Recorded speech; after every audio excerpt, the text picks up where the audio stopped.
The definition of bullying is very broad. It encompasses a lot of different areas. I think we originally think of bullying as kids fighting each other physically, but there's so many other ways to hurt someone's feelings.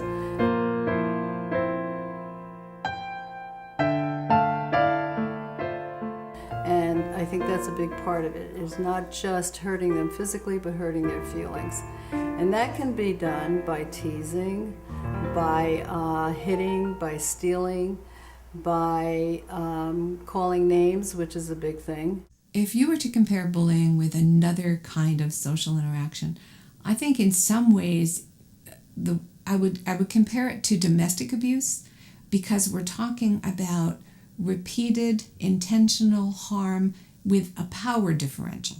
So just as you would not ask the person who is abused to confront the person who does the abusing, you would not ask the target of bullying to necessarily confront the kid who's doing the bullying, because it's already not a fair fight.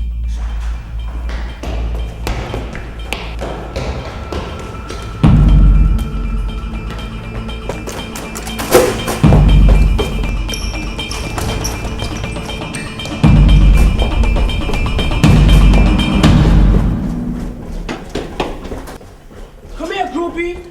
I just want to talk to you. I'm gonna hurt you. Why you running? Here, punk. Why you running? You ain't no real track star. I think it's important to note that this whole concept of bullying has changed, especially within the last 10 years. Many folks who think of the whole concept of bullying think about bully turning the kid upside down and shaking the lunch money out, and taking money from their pockets. But before, bullying might have been an ordeal that you had at school from the hours of 8 to 2. And then as soon as you left at 2 o'clock, you were home, you were free, you were with your friends, you were in your house, you were with your family. Or maybe you were out playing a sport, but you only had to deal with the harassment for an hour or two, and then you went home.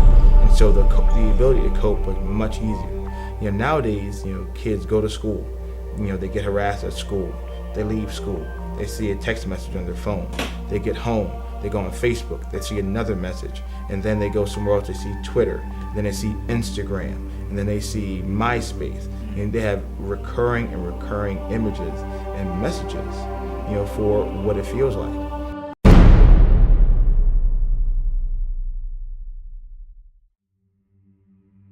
And so for those kids who are consistently bombarded, they're in pain, and they're hurting, and they don't get a break from having a pain or being in hurt. If you had a toothache all day, you'd be miserable. You'd be absolutely miserable. You'd look for some Ambisol, some Tylenol or something. But for a lot of these kids, there is no Ambisol for bullying. There is no Tylenol for feeling like no one respects you, loves you, or values you, or appreciates you.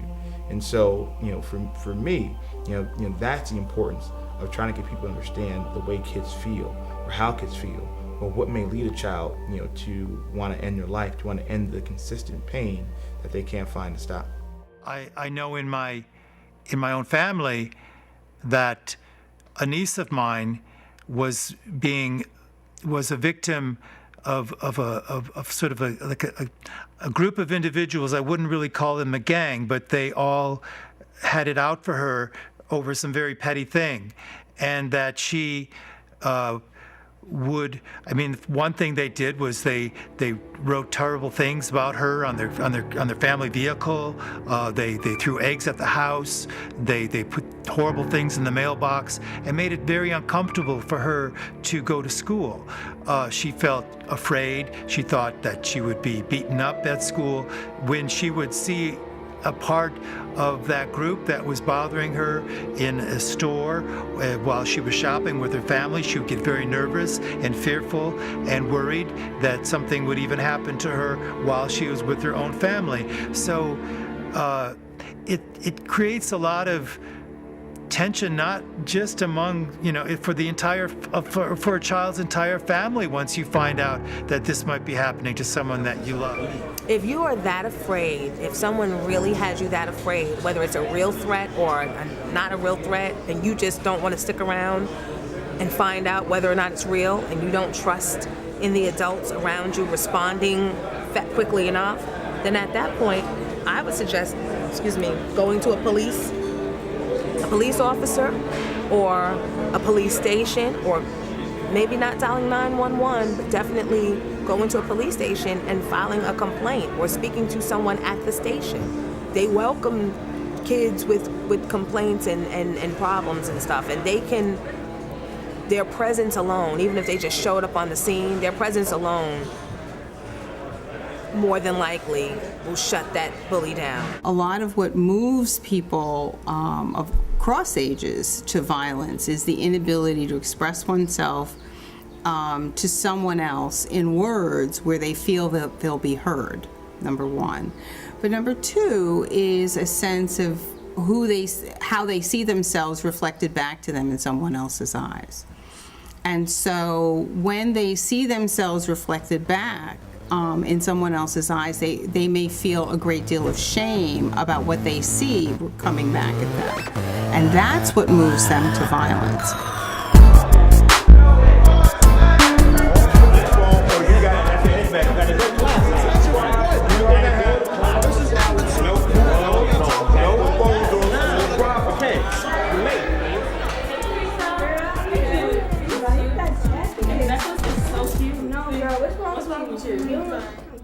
Wow, there's Teresa from my art class. I wish I was as talented as her. You're not fine. You can tell us. Why is she looking at me like I'm stupid? Do I look stupid or something? Do you know me?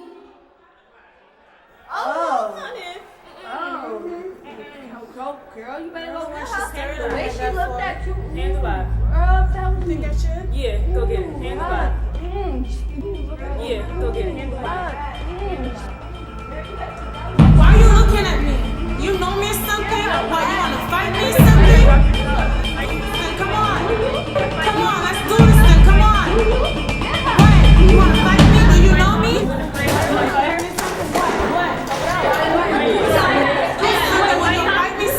Why are you looking at me for? Now you want to be quiet? Why you're stupid? You want to fight me?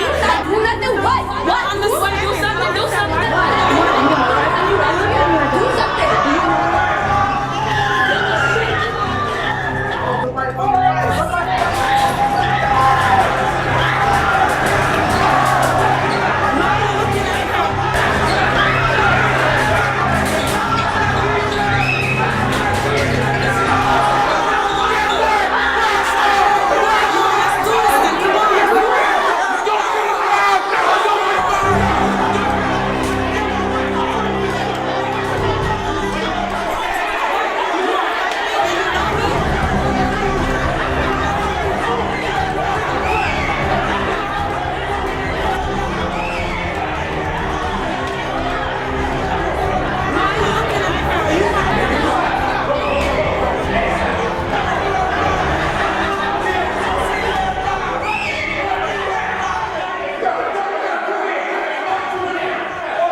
Are you okay, Tina?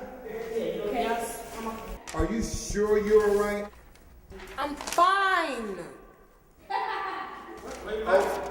Okay, Teresa, I am so surprised at you. I want all three of you to get to my office right now. I mean right now. Let's go. Let's go.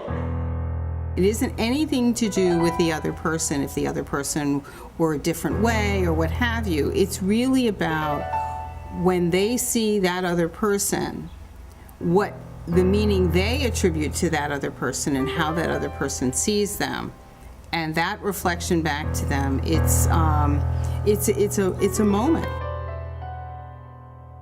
you know, and that's why it's so important that for adults who are working with children and for parents to really hold children in a loving gaze, you know, so that they know that who they are at its core is loved and cherished. When kids are trying to figure out what they should do with a situation, sometimes they almost try to become like the lieutenant of the kid who's doing the bullying. And all that really accomplishes is there's someone else doing the bullying and supporting the bullying. It really doesn't solve the bullying problem. And it may or may not even help that individual. Trying to befriend a bully is like trying to speak to someone who's Chinese in English, or someone who only knows Chinese in English. They don't speak that language, they don't understand it, so you might think that by just giving in and giving them your lunch money or giving them your sneakers or giving in to their request that it's going to get better. You're only going to make it worse, because those demands, you're enabling them. You're enabling them to have this power over you by giving in. And as hard as it is, and as afraid as it is, you have to reach out and tell an adult and let the adult get the resources. Tell an adult at the school, tell an adult at home, tell an adult that may not be in either of the two, but someone you can trust. The most important thing is that a lot of people need to be involved in stopping the problem. If that child just becomes the lieutenant, we still have bullying happening. And that's a whole other really important issue in bullying, is the role of the bystander. If 30% of kids, maybe 15 to 30% of kids are involved, that leaves at least 70% of kids who aren't. What are they doing? Those are the bystanders. And because that person who is doing the bullying, what they need, what they want, what they expect you to do is to stand behind them and to enjoy the show.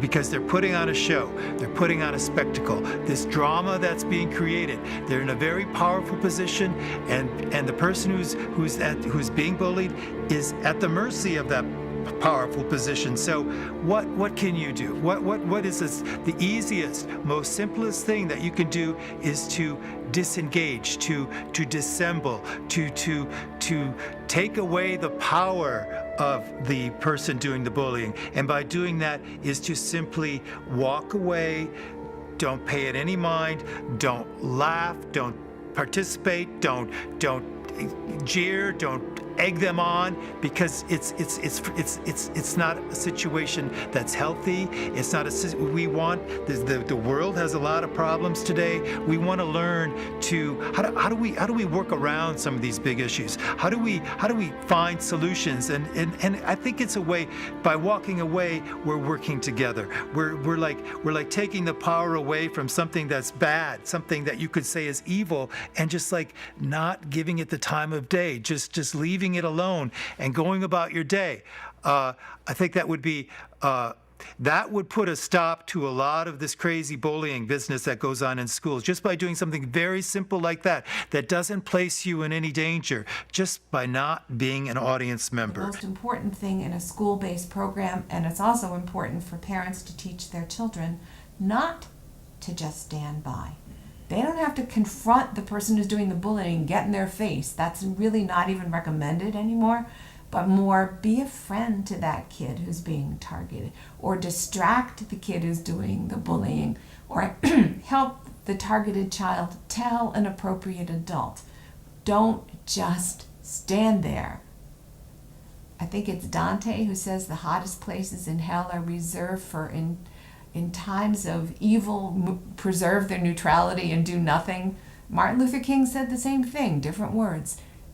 We are implicated, and I'm talking about adults too, if we just stand by and let kids get hurt. What are some signs that a child's being bullied? I think at home, parents should look for change in behavior. Maybe a child who was very expressive, who now be a little regressive, or a child is displaying aggressive behavior with their siblings when they never did that before. In the home, maybe a child who is not willing to engage in their schoolwork. They've been disconnected from school, or even more, they don't want to go to school. I would say to a parent, if your child is suddenly getting a lot of stomach aches, a lot of headaches, faking sick to avoid having to go to school, grades are slipping, they just seem down, and there's not really an explanation, then it's time to ask some questions. Teachers, and educators can look at, a child, again, look at the behavior. Has this child withdrawn from their schoolwork? Is this child, unwilling to participate? One of the biggest pieces that you can look at is changes in pattern. If a child was acting one way one day, and then the next day they're acting completely different. Clearly something's happening, something's going on, and it might be the child might be suffering from bullying. Well, I think that in terms of name calling especially, it seems to become so easy for kids to do. And, you know, really in many cases, this is what they hear at home and what they hear outside of school. And I think it's important, and I can talk more about it later, for parents to realize that if they are saying, laughing and saying, look at that fat girl, look at that fat boy, ah, he's ugly. You know, comments like that are things that are registered by all children, whether they're small, whether they're older. And so those comments may roll off their tongues very easily, and they may not be aware of it. So they may not be aware that they are actually teasing and hurting someone's feelings. Now, you would think that that would be something that they should be aware of.